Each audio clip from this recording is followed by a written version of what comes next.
Mathematics part 2 का हम first chapter देख रहे थे, कमीशन, ब्रोकरेज एंड डिस्काउंट।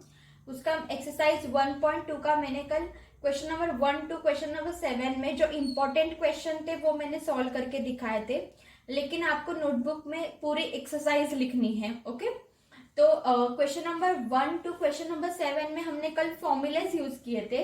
अभी हम question number 8 to question number 15 में चेक करेंगे। तो यहाँ पे आपको डेट्स वगैरह रहेगी, यहाँ पे आपको फॉर्मूलेस नहीं रहेंगे। ज्यादा कर यहाँ पे आपको डेट के ऊपर ज्यादा ध्यान देना है। लाइक मैंने कल एक एग्जांपल एक्सप्लेन किया था सुरेश एंड रमेश का। हाँ, तो वही एक एग्जांपल हम कंटिन्यू करते हैं सुरेश एंड रमेश का। हमने क्या किया था कल एग्जाम्पल में, क्या किया था कि सुरेश ने रमेश को कितने दिए थे, 100 रुपीज दिए थे, और उसने क्या किया था आफ्टर 1 ईयर के बाद उसके ऊपर 10% डिस्काउंट लगा के उसने टोटल उससे कितने रुपीज वसूल किए थे, ₹110। मतलब ये मेरा बिल का अमाउंट था। लेकिन आफ्टर 6 मंथ के बाद सुरेश के पास पैसे की थोड़ी तंगी आने के बाद उसने क्या किया था, सुरेश ने वो बिल बैंक वालों को दिया था, और बैंक ने क्या किया था, बिल का पीरियड खत्म होने के बाद रमेश से उतने पैसे वसूल किए थे। लेकिन बैंक वालों ने सुरेश को कितने पैसे दिए थे 6 मंथ के बाद, ₹105, और बैंक वालों को प्रॉफिट कितना हुआ था, ₹5 का। अभी यहाँ पे मैं क्या कर देती हूँ, थोड़ा चेंजेस कर देती हूँ। मतलब मैंने लास्ट टाइम सिर्फ अज्यूम किया था कि बिल का पीरियड कितने था, 1 ईयर का था।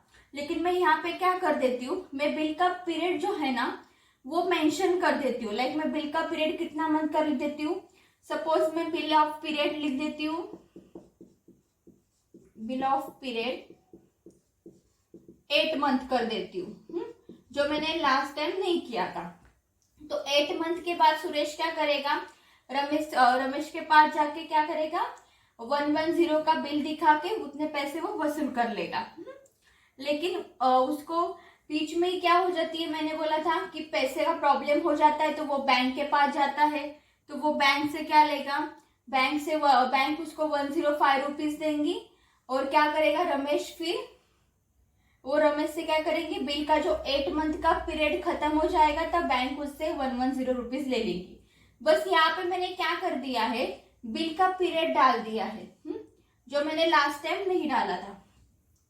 हाँ, तो ये मेरा क्या है, बिल का पीरियड 8 मंथ का। सपोज यहाँ पे मैं डेट ऑफ बिल भी लिख लेती हूँ। मतलब ये जो बिल है कितना, ₹110 का, उसका मैं लाइक कोई भी एक डेट अज्यूम कर लेती हूँ। सपोज ये बिल ना उन्होंने 14 जनवरी 2019 को बनाया होगा, ऐसे अज्यूम कर लेते हैं। बिल का पीरियड मैंने यहाँ पे मेंशन किया है 8 मंथ का है, तो अगर पीरियड ऑफ बिल लिख देती हूँ मैं यहाँ पे, period of bill 8 month. Bill बनाया कब गया है, 14 जनवरी 2019 को। पीरियड ऑफ बिल है मेरा 8 मंथ का, और डेट ऑफ डिस्काउंट, तो मेरा डेट ऑफ डिस्काउंट क्या आ जाएगा, डेट ऑफ डिस्काउंट मतलब मेरा क्या रहेगा, जो मुझे बैंक से क्या करेगा, उसको कितने मंथ के बाद उसको प्रॉब्लम आया वो मेंशन करता है। ओके, लेकिन इसका भी डेट ऑफ बिल क्या है मेरा, 14 जनवरी 2019 है, ये मेरा डेट है बिल का। पीरियड ऑफ बिल है 8 मंथ का।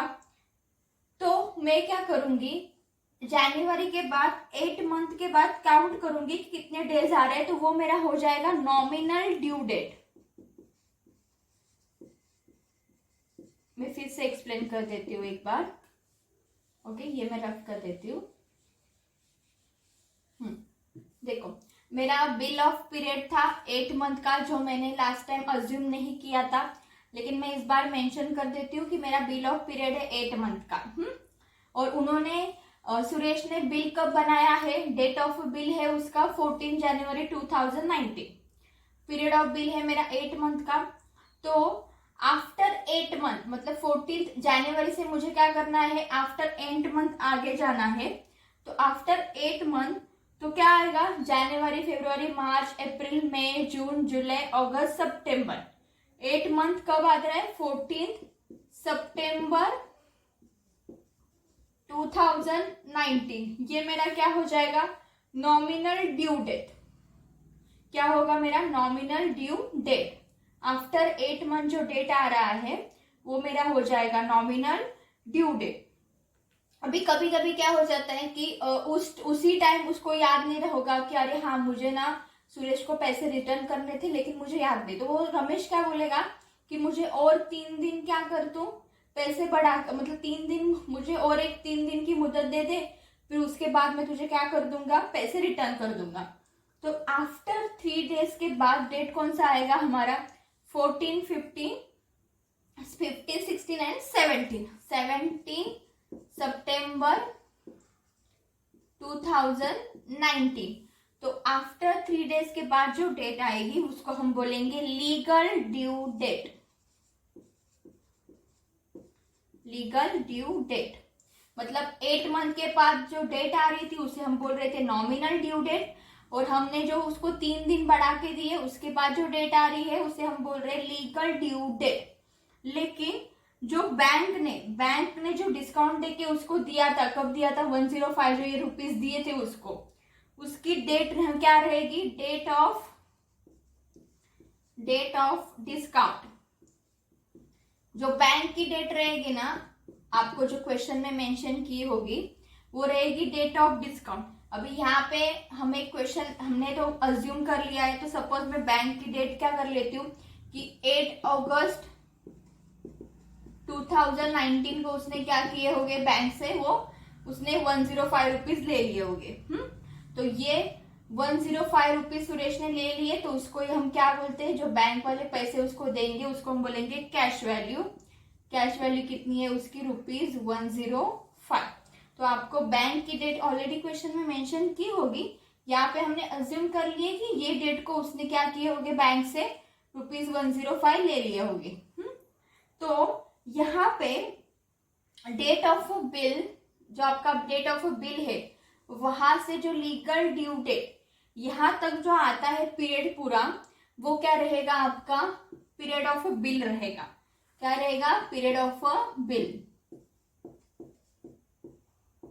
ओके, मतलब डेट ऑफ बिल से लीगल ड्यू डेट तक जितने आपके डेज आ रहे हैं ये रहेगी 14 जन से 17 सितंबर। ये जो रहेगा पीरियड आपका उसको बोलेंगे हम पीरियड ऑफ बिल।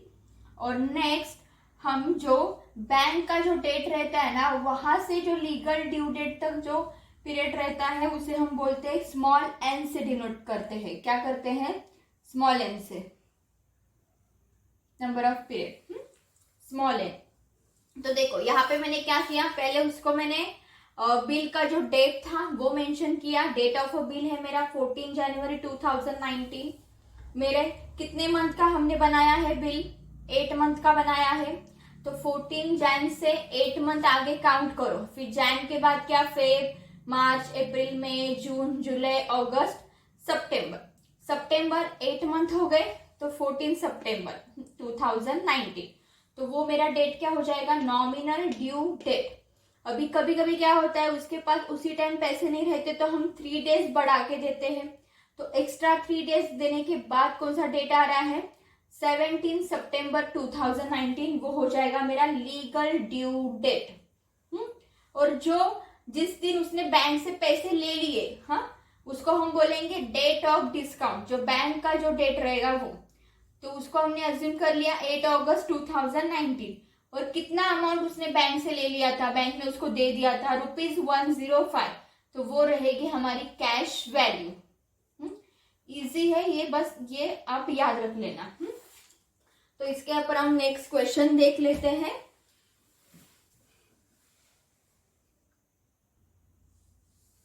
ओके, हम क्वेश्चन नंबर 8 देख लेते हैं। बिल ऑफ ₹6,395 drawn on 19 जनवरी 2015।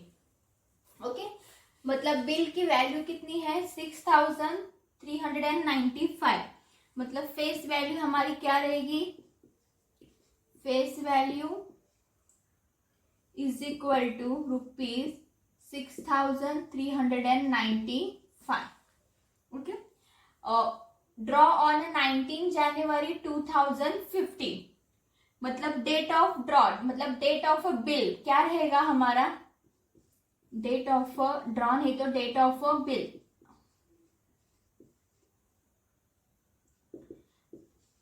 क्या रहेगा 19 जनवरी 2050,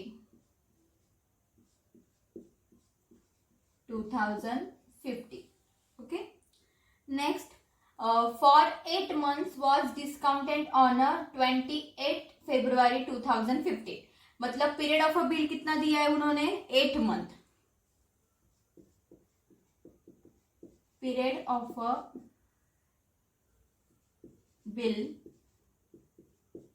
is equal to 8 months. Okay. Next, अभी देखो यहाँ पे उन्होंने बिल दिया है, डेट ऑफ ड्रॉ मतलब डेट ऑफ बिल उन्होंने मेंशन किया है 19 जनवरी 2050. पीरियड ऑफ द बिल कितना है, 8 मंथ का. अभी हम क्या करेंगे, पीरियड ऑफ बिल यहाँ पे उन्होंने ऑलरेडी मेंशन किया है 8 मंथ, तो उसके बाद आफ्टर 8 मंथ के बाद हमें कौन सी डेट मिल जाएगी, 19 जनवरी. मतलब जनवरी, फरवरी, मार्च, अप्रैल, मई, जून, जुलाई, अगस्त, सितंबर, बराबर. सितंबर 19 सितंबर 2015. तो ये हमारी क्या हो जाएगी, nominal due date. Nominal due date. और हम क्या करते हैं, इसमें 3 डेज और ऐड करके फिर हम नेक्स्ट जो डेट देते हैं क्या करेंगे, एक्स्ट्रा डेज उसको ऐड करेंगे. तो 19 से हमने +3 कर दिया तो हमें क्या मिल जाएगा, 22 सितंबर 2015. तो ये हमें मिल जाएगी legal due date. Legal due date. Okay. Next, अभी यहाँ पे उन्होंने मेंशन की है वॉज डिस्काउंटेड, मतलब date of discounting. Date of discounting क्या रहेगी हमारी, date of discount is equal to 28 फरवरी 2050. ओके. 28 फरवरी 2050. मतलब यहाँ पे हमें क्या है, डेट ऑफ बिल से जो हमारा जो क्या रहेगा, लीगल ड्यू डेट रहेगा, वो हमारा पीरियड ऑफ बिल आता है, बराबर. लेकिन जो हम स्मॉल एन फाइंड आउट करते हैं वो कैसे फाइंड आउट करते हैं हम, मैंने बोला था कि क्या रहेगा, स्मॉल एन हमारा कब रहेगा, जो डेट ऑफ डिस्काउंटिंग रहेगा उससे लीगल ड्यू डेट जो रहता है उसके बीच के पीरियड को हम क्या बोलते हैं, स्मॉल एन फाइंड आउट करते हैं, बराबर. तो हम क्या करेंगे फिर यहाँ पे, लीगल ड्यू डेट जो हमारी है कौन सी है, 22 सितंबर 2015. एंड डेट ऑफ डिस्काउंटिंग कितनी है, 28 फरवरी 2050. तो इसके जो पीरियड रहेगा वो हमारा रहता है स्मॉल एन, मैंने बोला था. तो हमें फॉर्मूला क्या है हमारा, बैंकर्स डिस्काउंट का. उन्होंने क्या फाइंड आउट करने के लिए बोला है हमें, what is the banker's discount. तो बैंकर डिस्काउंट का हमारा फॉर्मूला क्या है, BD is equal to face value into N into R upon 100. ये हमारा क्या है, बैंकर्स डिस्काउंट का फॉर्मूला. लेकिन हमें ये क्या चाहिए, ये N की वैल्यू हमें पता होनी चाहिए, लेकिन यहाँ पे हमें पता नहीं है. तो पहले हम क्या करेंगे, वो फाइंड आउट कर लेंगे. तो स्मॉल एन कैसे फाइंड आउट करते हैं, डेट ऑफ डिस्काउंट से लीगल ड्यू डेट तक. तो डेट ऑफ डिस्काउंटिंग क्या है हमारी, 28 फरवरी 2015 से हमें कहाँ तक फाइंड आउट करना है, लीगल ड्यू डेट तक. लीगल ड्यू डेट क्या है, 22 सितंबर 2050. ओके. तो यहाँ पे अभी फरवरी तो चला गया हमारा, 28 डेज ही होते हैं. तो फरवरी चला गया, फरवरी के बाद क्या आ जाएगा मेरा, मार्च. मार्च के बाद अप्रैल, उसके बाद मई, नेक्स्ट जून, जुलाई, अगस्त, सितंबर. सितंबर तक ही लेना है. देखो यहाँ पे सितंबर ही बोला है, 22 सितंबर 2050. तो हमें सितंबर तक ही लेना है. हाँ, देखो स्मॉल एन कैसे फाइंड आउट करना है, डेट ऑफ डिस्काउंटिंग से लीगल ड्यू डेट तक हम क्या करते हैं, स्मॉल एन फाइंड आउट करते हैं। तो यहाँ पे मार्च में टोटल कितने डेज होते हैं, 31 डेज। अप्रैल में 30, मई में कितने रहते हैं, 31 डेज, जून में 30, जुलाई में कितने डेज रहेंगे, अगेन 31, अगस्त में 31 डेज एंड सितंबर में, अभी सितंबर में देखो यहाँ पे सितंबर की हमें डेट मेंशन की है, लीगल ड्यू डेट 22, तो हमें 22 तक ही लेना है, 22 के आगे हमें नहीं जाना है। ओके, बिकॉज जो डेट आपको दी होगी आपको वहां तक ही लेना है, वहां पे स्टॉप कर देना है। तो टोटल इसका कितना आ जाएगा, यहाँ पे आपको टोटल आपको डेज मिल जाएंगे 206 डेज। इसका क्या करना है, पूरा टोटल निकालना है।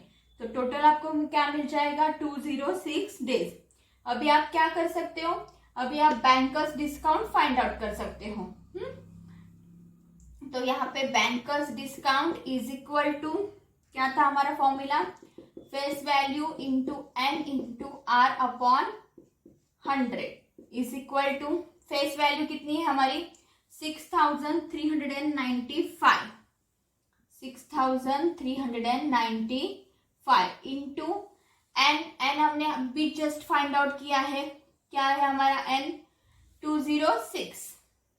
लेकिन यहाँ पे देखो एन कितना है हमारा 206 डेज है बराबर, लेकिन 1 ईयर में टोटल कितने डेज रहते हैं, तो हमारा यहाँ पे क्या हो जाएगा, n is equal to 206 divided by 365। कैसे आ जाएगा, 206 डिवाइडेड बाय 365, क्यों, क्योंकि हमें क्या है, टोटल डेज कितने रहते हैं पूरे साल में 365, तो जैसे है आपको वैसे ही रखना है, 206 divided by 365 into R, R की वैल्यू क्या है हमारी, रेट ऑफ इंटरेस्ट क्या है, यहाँ पे उन्होंने मेंशन किया है, देखो 8% ऑफ पर एनुअल, मतलब आपका रेट ऑफ इंटरेस्ट क्या है 8%। तो यहाँ पे आपका आ जाएगा 8 इंटू 100, इसको पूरा फाइंड आउट कर दोगे तो आपको आंसर मिल जाएगा 288.74, मतलब बैंकर्स डिस्काउंट आपको मिल गया। अभी आपको क्या फाइंड आउट करना है, what is the cash value of the bill, क्या फाइंड आउट करना है आपको, cash value of the bill. तो यहाँ पे बैंकर्स डिस्काउंट आपको कितना मिल गया, यहाँ पे मैं लिख देती हूँ, banker's discount is equal to rupees 288.74, ये आपको बैंकर्स डिस्काउंट मिल गया है। अभी हम फाइंड आउट कर देते हैं कैश वैल्यू। तो कैश वैल्यू का फॉर्मूला क्या है, cash value is equal to face value minus banker's discount. तो फेस वैल्यू कितनी है हमारी 6395 माइनस बैंकर डिस्काउंट कितना मिला है हमें 288.74, तो हमें कैश वैल्यू कितनी मिल जाएगी यहाँ पे ₹6106.26। ओके, तो यहाँ पे हमने पहले बैंकर्स डिस्काउंट फाइंड आउट कर लिया, उसके बाद हमने कैश वैल्यू फाइंड आउट कर ली है। इजी है, आप इजीली सॉल्व कर सकते हो। नेक्स्ट हम क्वेश्चन नंबर 11 देख लेते हैं। Question number 11, a bill was a draw on 14th April for ₹7,000 and was discounted on 6th July at 5% per annual. The banker paid ₹6,930 for the bill. Find period of the bill. Okay, तो हमें यहाँ पे अभी given में क्या क्या mention किया है पहले हम वो चेक कर लेते हैं। तो यहाँ पे गिवन में उन्होंने क्या क्या मेंशन किया है पहले हम वो देख लेते हैं। A bill was a draw on 14th April for ₹7,000, मतलब ST नहीं तो क्या बोल सकते हैं हम, फेस वैल्यू क्या की है उन्होंने, कितनी मेंशन की है 7,000। ओके, नेक्स्ट उन्होंने डेट ऑफ अ बिल कब ड्रॉ किया है उन्होंने 14 अप्रैल को। Then date of a bill आपका क्या रहेगा, date of a bill is equal to 14 अप्रैल। ओके, नेक्स्ट उन्होंने हमें क्या यहाँ पे फाइंड आउट करने के लिए बोला है, उन्होंने बोला है कि bill was draw on 14th अप्रैल for ₹7,000 and was discounted on 6 जुलाई एट 5% पर एनुअल। तो उन्होंने बैंकर्स पेड भी मेंशन किया यहाँ पे ₹6,930 of the bill for the bill and find the period of the bill. Period of the bill उन्होंने यहाँ पे हमें फाइंड आउट करने के लिए बोला है, पीरियड ऑफ द बिल। ये हमें क्या करना है, फाइंड आउट करना है। ओके, और डेट ऑफ डिस्काउंटिंग उन्होंने कितनी दी है, डिस्काउंटेड ऑन 6 जुलाई। तो हमारी यहाँ पे डेट ऑफ डिस्काउंट आ जाएगा इज इक्वल टू 6 जुलाई। ओके, नेक्स्ट 6 जुलाई एट 5% पर एनुअल, मतलब रेट ऑफ इंटरेस्ट कितना है हमारा 5%।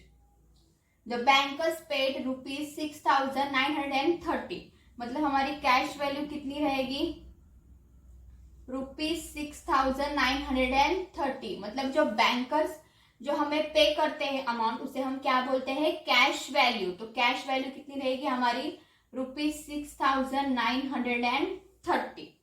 और हमें अभी यहाँ पे देखो, यहाँ पे उन्होंने date of a bill mention की है, पीरियड ऑफ द बिल हमें मेंशन नहीं किया है। तो हमें लीगल ड्यू डेट भी क्या करनी है, यहाँ पे फाइंड आउट करनी है। अभी लीगल ड्यू डेट पता है ना, हम कैसे फाइंड आउट करते हैं, जो नॉमिनल ड्यू डेट रहती है उसमें हम 3 डेज ऐड करके क्या करते हैं, legal due date find out करते हैं। और डेट ऑफ डिस्काउंट से जो लीगल ड्यू डेट का जो पीरियड रहता है उसमें हम क्या फाइंड आउट करते हैं, स्मॉल एन, बराबर। तो हमें बैंकर्स पेड है हमारे पास, बराबर। तो हमें स्मॉल एन भी यहाँ पे पता नहीं है। स्मॉल एन क्यों नहीं पता है, बिकॉज अगर हमें पीरियड ऑफ द बिल पता होगा कि कितने मंथ्स के लिए है, कितने ईयर के लिए है, उसके ऊपर ही हम क्या कर सकते हैं, डेट फाइंड आउट कर सकते हैं। और अगर हमें तीनों डेट पता है, हमें date of a bill, date of a discounting, legal due date हमें पता है, तभी हम स्मॉल एन फाइंड आउट कर सकते हैं। तो एन डेज काउंट हमें क्या करना पड़ेगा, फाइंड आउट करना पड़ेगा पहले। तो हमें क्या मिल जाएगी, लीगल ड्यू डेट मिल जाएगी। लेकिन अभी हमें तीनों डेट पता नहीं है तो हम स्मॉल एन फाइंड आउट नहीं कर सकते डायरेक्टली। तो हम वो स्मॉल एन कैसे फाइंड आउट करेंगे, फॉर्मूले से फाइंड आउट करेंगे, कैश वैल्यू का फॉर्मूला लेके। Cash value is equal to sum of due bracket 1 minus n into R upon 100। देखो हमें एन के लिए हमें तीनों डेट पता होना चाहिए, लीगल ड्यू डेट भी हमें पता होना चाहिए, पीरियड ऑफ द बिल भी पता होना चाहिए और डेट ऑफ डिस्काउंट। लेकिन हमें लीगल ड्यू डेट भी पता नहीं है, पीरियड ऑफ द बिल भी पता नहीं है, इसलिए हम एन फॉर्मूले से फाइंड आउट कर रहे हैं। ठीक है, तो यहाँ पे कैश वैल्यू कितनी है हमारी 6,930 is equal to sum of due कितना है हमारा 7,000 ब्रैकेट 1 माइनस एन हमें फाइंड आउट करना है। आर के रेट ऑफ इंटरेस्ट उन्होंने कितना दिया है 5%, 5 डिवाइडेड बाय 100, 5 1 जा 5, 5 2 जा 10, 20। तो यहाँ पे 7,000 क्या है, मल्टीप्लीकेशन में है। इसको अगर मैं लेफ्ट हैंड साइड लेके आ रही हूँ तो क्या हो जाएगा, डिवाइड में चला जाएगा। Then 6,930 divided by 7,000 is equal to 1 minus n divided by 20। Okay, next अगर इसको डिवाइड करेंगे तो हमें आंसर मिल जाएगा 0.99 is equal to 1 minus n divided by 20। अभी एन डिवाइडेड बाय 20 माइनस में है, उसको अगर मैं लेफ्ट हैंड साइड लेके आ रही हूँ तो वो प्लस में चला जाएगा। N divided by 20 is equal to is equal to 1 minus 0.99. Next, n divided by 20 is equal to 1 minus 0.99. कितना आ जाएगा हमारा? 0.01. 0.01. ओके. नेक्स्ट, अभी यहाँ पे 20 क्या है? डिवाइड में है. उसको अगर मैं राइट हैंड साइड लेके जा रही हूँ तो क्या हो जाएगा? मल्टीप्लीकेशन में चला जाएगा. 0.01 इंटू 20. तो n की वैल्यू हमें कितनी मिल रही है यहाँ पे? n is equal to 0.2 years. लेकिन आपको पता है कि क्या 1 ईयर में टोटल कितने डेज रहते हैं हमारे? टोटल 365 डेज रहते हैं, बराबर. तो यहाँ पे क्या आ जाएगा? n is equal to 0.2 into 365 days. Okay. तो 0.2 इंटू 365 डेज मतलब कितने डेज आ जाएंगे हमारे? 73 डेज. मतलब हमें यहाँ पे अभी n की वैल्यू क्या हो गई है? हमें मिल गई है. n की वैल्यू कितनी आ गई है हमारे? यहाँ पे मैं मेंशन कर देती हूँ. n की वैल्यू हमारी आ गई है 73 डेज. ओके. तो अभी 73 डेज हमें n की वैल्यू पता चल गई है. तो हमने कैसे फाइंड आउट किया है? n हमें डेट, लीगल ड्यू डेट पता नहीं थी, पीरियड ऑफ द बिल पता नहीं था, इसलिए हमने फॉर्मूला से n फाइंड आउट किया है. तो यहाँ पे मैं एक लाइन मेंशन कर देती हूँ. बिकॉज अभी हमें n की वैल्यू पता चल गई है तो हम लीगल ड्यू डेट अभी फाइंड आउट कर सकते हैं.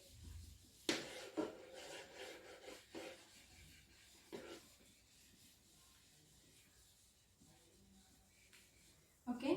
तो legal due date of the bill is 73 days after the date of discounting. मतलब आपको क्या करना है? Legal due date find out करने के लिए जो डेट ऑफ डिस्काउंटिंग है क्या है? 6 जुलाई. उसके बाद आपको 73 डेज काउंट करने हैं तो आपको क्या मिल जाएगी? Legal due date. मतलब 6 जुलाई के बाद आप 73 डेज उसमें ऐड कर दो आगे तो आपको मिलेगी लीगल ड्यू डेट. तो 6 जुलाई बोला है उन्होंने डेट ऑफ डिस्काउंट. तो यहाँ पे 6 जुलाई के बाद हम पहले जुलाई से स्टार्ट कर देते हैं. ओके. तो जुलाई में हम क्या करेंगे? 6 मतलब 6 तक हम छोड़ के बाकी के डेज ले लेंगे. तो बाकी के डेज कितने आ जाएंगे? 25. जुलाई के बाद क्या आ जाता है? अगस्त. अगस्त में टोटल कितने डेज रहते हैं? 31. तो 25 प्लस 31 कितना हो जाएगा हमारा? 56. अभी 56 में हम कितने ऐड करेंगे तो हमें 73 डेज मिल जाएंगे. 17 डेज ऐड करेंगे तो अगस्त के बाद क्या आ जाता है? सितंबर. मतलब सितंबर के मैंने 17 डेज यहाँ पे ऐड कर दिए. तो टोटल मेरा कितना आ जाएगा यहाँ पे? टोटल 73 डेज यहाँ पे मेरा आ रहा है. ओके. मतलब आपको क्या करना था? आपकी जो डेट ऑफ डिस्काउंट थी 6 जुलाई, उसके बाद आपको कितने 73 डेज आपको ऐड करने थे. तो आप कहाँ तक आ गए? 17 सितंबर तक आ गए. जुलाई के हमने 6 जुलाई के बाद जो बचे हुए डेज लिए हमने वो ले लिए 25. अगस्त में 31 डेज रहते हैं तो 25 प्लस 31 कितने हो गए हमारे? 56. उसमें अगर फिर 17 ऐड करेंगे तो हमें 73 मिल गए. तो यहाँ पे हमारी लीगल ड्यू डेट क्या आ जाएगी फिर? 17 सितंबर. ये हमारी लीगल ड्यू डेट हो गई. हम नॉमिनल ड्यू डेट कैसे फाइंड आउट करते हैं? नॉमिनल ड्यू डेट क्या करते हैं हम? नॉमिनल ड्यू डेट में हम 3 डेज ऐड करके हम legal due date find out करते हैं. तो हमें अभी क्या करना पड़ेगा? 17 के 3 डेज पीछे जाना पड़ेगा. तो नॉमिनल ड्यू डेट हमें कितनी मिलेगी? 14 सितंबर. अभी हम पीरियड ऑफ द बिल कैसे फाइंड आउट करेंगे? पीरियड ऑफ द बिल, क्या करेंगे हम, जो डेट ऑफ अ बिल है हमारा, जो डेट ऑफ अ बिल है, डेट ऑफ अ बिल से लीगल ड्यू डेट तक कितने मंथ आ रहे हम वो चेक कर लेंगे। डेट ऑफ अ बिल क्या है, 14 अप्रैल, अप्रैल से सितंबर तक कितने मंथ आ रहे हैं, अप्रैल मई जून जुलाई अगस्त सितंबर, कितने मंथ आ रहे, अप्रैल को छोड़ के कितने आ रहे हैं हमारे टोटल मंथ, 5 मंथ आ रहे। अप्रैल के बाद देखो मई जून जुलाई अगस्त एंड सितंबर, कितने मंथ आ रहे, 5 मंथ्स, मतलब हमारा पीरियड ऑफ द बिल कितने मंथ का है, 5 मंथ का। हो गया, यहाँ पे हमारा क्वेश्चन सॉल्व। आपको पीरियड ऑफ द बिल भी मिल गया, नॉमिनल ड्यू डेट भी मिल गई, लीगल ड्यू डेट भी हमें यहाँ पे अभी मिल गई है।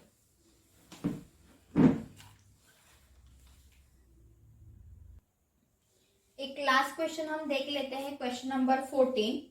A certain sum due 3 months hence 21 divided by 20 of the present worth, what is the rate of interest? मतलब उन्होंने क्या बोला है, sum of due is equal to 21 divided by 20 present worth, और हमें क्या फाइंड आउट करना है, what is the rate of interest, मतलब हमें आर फाइंड आउट करना है, यहाँ पे क्या करना है, आर फाइंड आउट करना है।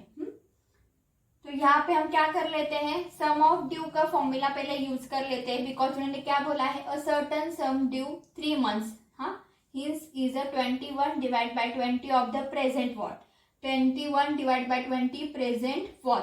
तो सम ऑफ ड्यू का फॉर्मूला क्या है हमारा, present worth bracket 1 plus n into R upon 100, ये हमारा present worth, sorry sum of due का फॉर्मूला है, is equal to 21 divided by 20 present worth. यहाँ पे अभी देखो प्रेजेंट वॉट दोनों सेम है तो वो कैंसल हो जाएगा। अभी 1 plus n into R upon 100, तो यहाँ पे अभी एन मुझे कितने मंथ्स का बोला है, 3 मंथ्स का, 3 मंथ का बोला है, मतलब 3 डिवाइडेड बाय क्या हो जाएगा, टोटल कितने मंथ्स रहते हैं हमारे, 12 मंथ्स रहते हैं, तो 3 डिवाइडेड बाय 12 हो जाएगा।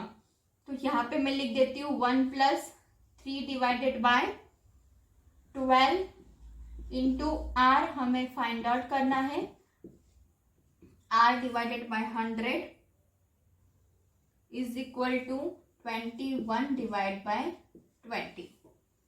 Okay, next 3 1s are 3, 3 4s are 12, then 1 plus r divided by 4 into 100, 400 is equal to 21 divided by 20।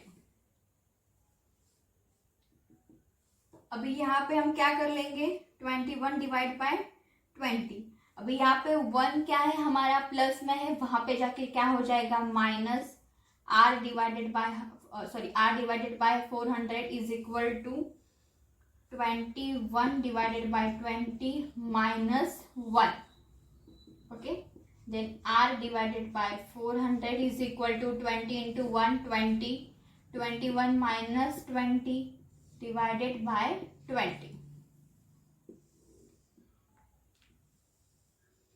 okay, तो यहाँ पे हमें मिल जाएगा r divided by 400 is equal to 21 minus 20, 1 divided by 20। अभी यहाँ पे 400 डिवाइड में है, वहां पे जाके क्या हो जाएगा, राइट हैंड साइड मल्टीप्लीकेशन में चला जाएगा, 1 डिवाइडेड बाय 20 इंटू 400,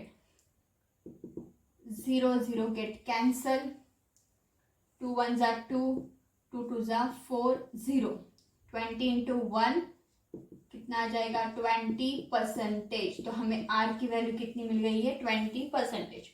इजी है, उन्होंने यहाँ पे क्लियरली मेंशन किया है, a certain sum due 3 months is a 21 divided by 20 of the present what, sum due SD is equal to 21 divided by 20 is equal to PW।